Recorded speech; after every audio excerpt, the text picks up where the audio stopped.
የምርመራ ውጤቱ ደርሷል። የምን ምርመራ? ልጅ ነኝ ያልሽበት ነው። አረሳሽ? ደረሰ እንዴ? ምን ነው አይደርስ መስሎሽ ነበር? አይ እንደዛ ማለቴ ሳይሆን ድንገት ሆኖብኝ እኮ ነው። አሁን እውነተኛ ማንነትሽ ይገለጣል። ወይዘሮ ሜላት ግን በጣም አጋነነችው። እውነት ሀናን በዚህ ልክ ማንቋሸሽ፣ መናቅ፣ ስሟ ኢቭን እስኪጠፋ ድረስ ማን ነው ስምሽ ብሎ መጥራት ምን ማለት ነው? ስንት ነገር እኮ ከሷ ጋር ተስቃይታና ልጆቿን ያከመችላት ብዙ መስዋዕት የሆነችላት ልጅ ናት። በዛ ላይ ደግሞ ትህትናዋ፣ ፈገግታዋ ብቻ ይማርካል። ታዲያ ወይዘሮ ሜላት ምን ነካት? ሰላም ሰላም፣ እንዴት ናችሁ? ውድ የኖላዊ ዩቲዩብ ቻናል ቤተሰቦች ሰላማችሁ ብዝት ይበልልኝ። ለቻናሌ አዲስ ከሆናችሁ ሰብስክራይብ፣ ላይክ እያደረጋችሁ እንዲሁም ሀሳብ አስተያየታችሁን በኮሜንት ሴክሽን ላይ ያስቀምጣችሁልኝ ማለት ነው። ሰብስክራይብ ላይክ ማድረጋችሁን አትርሱ፣ ከወደዳችሁት ማለት ነው። ካልወደዳችሁም እያያችሁ ለፉት ማለት ነው። ግዳጅ አይደለም፣ በጎነት ለራስ ነው። እና ዛሬ ይዤላችሁ የመጣሁት የኖላዊ ድራማ በክፍል 50 ሲሆን ወይዘሮ ሜላት ሀና ላይ እያደረገች ያለችባት ተጽዕኖ በጣም ከባድ ነው። እውነት ለመናገር ከሷ አይጠበቅም። ሁለት ደግሞ ወይዘሮ ባዩሽም እንዲሁ አስመስላ ሜላትን የወደደቻትና ለሀና ደግሞ ያሰበችላት መስሎ ነገር የምታቀሳስረው ነገር፣ እርግብም በጣም እንደፈራችና እንደተጨነቀች እንዲሁም ደግሞ ወይዘሮ ሜላት በጣም እንደምትወዳት እያስተባበለቻት እያለ በውስጧ ግን ፍራቻዋ እንዳለ ሆኖ ወይዘሮ ባዩሽ መታ ደግሞ ለእርግብ ምንም ነገር አንዳች የሚያስፈራ ነገር እንደሌላትና እዚህ ቤት ከሞቀ ቤትሽ መውጣት እንደማትች ምን የሚያስጨንቅሽ ነገር የለም፣ እኔ አክስትሽ ስንትና ስንት ያጠናው መሰለሽ ሳላስብበት ቀርቻ አይደለም ትላታለች። ቢሆንም ግን አክስቴ በጣም ጨንቆኛል፣ እያየሽው አይደለ ውጤቱ እኮ ሊመጣ ነው፣ የሚያሳስብሽ ነገር የለም ትላታለች።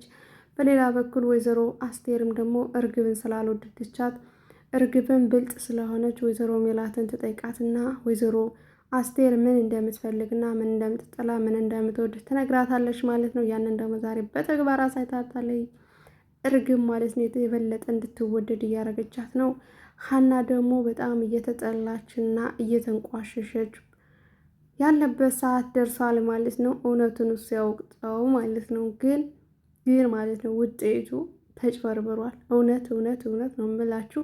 አሁንም ሀና እንደምትከስር ምንም ጥያቄ የለውም። ምክንያቱም ዶክተሩ ገንዘብ ወዳድና ሀቀኛ ያልሆነ ሰው ጫና እየፈጠረባት በሀና ላይ ያለው። ሁለት ደግሞ እንዲያጠራጥረኝ ያደረገኝ ዶክተሩ ሀናን ከጠራት በኋላ የአባትሽ ሕክምና አሪፍ እንደሆነና የመጨረሻ የተባለውን ሕክምና እንደሚያደርግ እንዲሁም ገንዘቡን አሁን ላይ ወይዘሮ ሜላት ካልከፈለች የበለጠ አንቺ ትከስሪያለሽ እያላት ነበረ። ለምን ነው ልጅ እንዳልሆን እንኳን ታውቃለህ እንዴ ትለዋለች። እሱ እርግጠኛ አይደለሁም፣ ስለሱ አይመለከተኝም፣ ግን ምናልባት ካልሆንሽ በሁለት ነው የምትጎዳሽ። ወይዘሮ ሜላት ምን እንደምታረግ አታውቅም እያለ ሲዝትባት፣ እንዴት አንተ በዚህ ልክ እንደዚህ ልትል ትችላለህ? የተቀመጥከው ወንበር እኮ ሰው አምኖ ህይወቱን እየሰጠ ነው፣ እንዴት ቃል ግን ትበላለህ? ትለዋለች። እሱ ምንድነው ወይዘሮ ባዩሽ ስላስፈራራችሁ ይመስለኛል።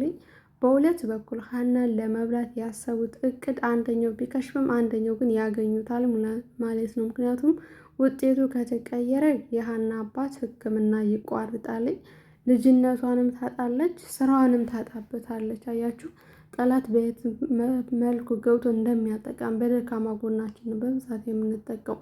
ሀና ደግሞ የፈለገ ነገር ቢሆን በአባቷ ድርድር ስለማታቅ ውጤቱ ምንም ላይ መስላት ይችላል። ነገር ግን የአባቷ ሕክምና መቋረጥ እንዲሁም የገንዘቡ ብዛት ከአቅሟ በላይ ስለሆነ ከባድ ነው።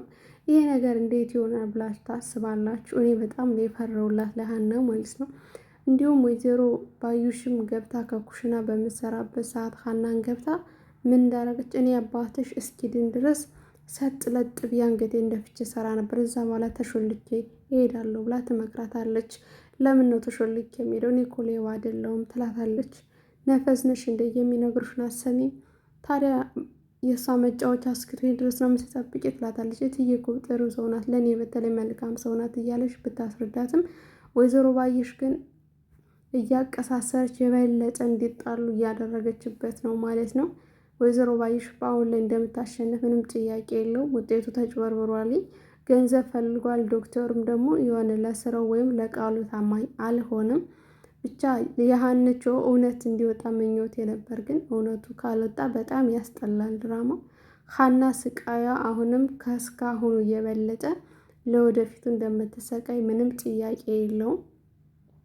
እና ድል ለሀንቾ እያላችሁ ማለት ነው። ብቻ አላቅም የሆነ ነገር ተፈጥሮ እንደው ልጅ ሀና በሆነች ሕክምናው በሌላ በኩል ያስጨንቃታል፣ በሌላ በኩል ምርመራው አላቅም። ብቻ ግን የሀንቾም ጥፋት አለባት። ምክንያቱም እውነታውን ለአባቷ ብትነግረው አባቷ ከዚህ ሁሉ ጭንቀት ይገላግላትና እውነታውን አፍርጦ ይናገር ነበረ። ግን እሷ ደግሞ ይህንን ነገር አላደረገችውም ማለት ነው። ምክንያቱም ስለምትፈራ አባቴ ይሄን ከሰማ ያጣኛል ወይም ደግሞ ትሄድብኛለች ብሎ ስለሚፈራ የበለጠ እንዲታመም አልፈልግም ስትል ሚስጥሩን ደብቀዋለች ማለት ነው። ይህን ይመስላለኝ በክፍል 49 ያየነው። ወደ ክፍል 50 እንሸጋግራለን። ላይክ ሼር ማድረጋችሁን አትርሱ ምርጦች፣ ይወዳችኋለሁ።